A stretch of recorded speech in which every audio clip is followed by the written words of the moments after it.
High বন্ধুরা, অনেকক্ষণ বসে আছি। শুভ সন্ধ্যা, শুভেচ্ছা ও ভালোবাসা। আমি চাপা মুখার্জি দিতে চলে এসেছি। নিশ্চয়ই বুঝতে পেরেছেন, চাপা মুখার্জি যখন চলে এসেছে তখন ওইটাই বলবে, তাই না?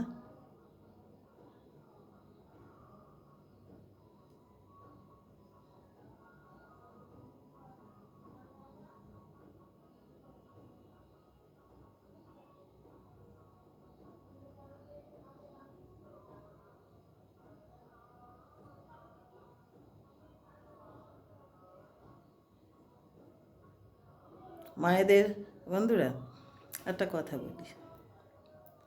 মায়ের কষ্ট সন্তান বোঝে না, কিন্তু সন্তানের কষ্ট যত দূরেই থাকুক সন্তানের কিছু অসুবিধা কষ্ট হলে মা বুঝে ফেলে। কেন বলুন তো? কিন্তু মায়ের কষ্ট হলে তো সন্তান বুঝতে পারে না। কেন?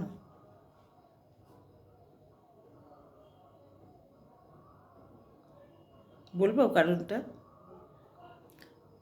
কন্যাই হোক আর পুত্রই হোক, সন্তান তো সঙ্গী পেয়ে যায়।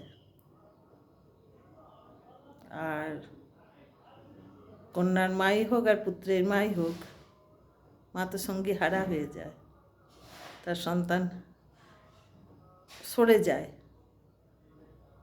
সন্তানদের বিয়ে হলে মার কাছ থেকে দূরত্ব তো একটু একটু বেড়ে যায়। তা কাছে থাকলে একরকম, দূরে যত দূরেই থাকুক সন্তানের কিছু হলে, সন্তান যদি একটু হোঁচটও খায়, মা বুঝতে পারে। মায়ের তখন প্রাণটা যেন ধক করে ওঠে, বা কিছু একটা সংকেত মা বুঝতে পারে।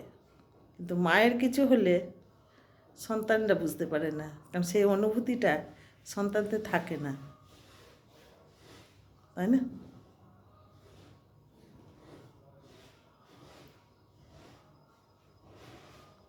আমি বলবো, মা যত কষ্টই পাক সন্তানের কাছ থেকে,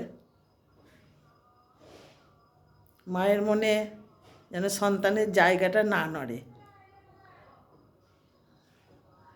সন্তানের জায়গাটা যেন মায়ের বুকে থেকে যায়। অনেক মা আছে না, যে সন্তানকে ফেলে রেখে চলে যায়, সন্তানের সঙ্গে অশান্তি হলে কথা বন্ধ করে দেয়। কিন্তু আমি মনে করি, মা যদি সন্তানের সঙ্গে কথা বন্ধ করে দেয়, সে মা কেমন করে থাকতে পারে?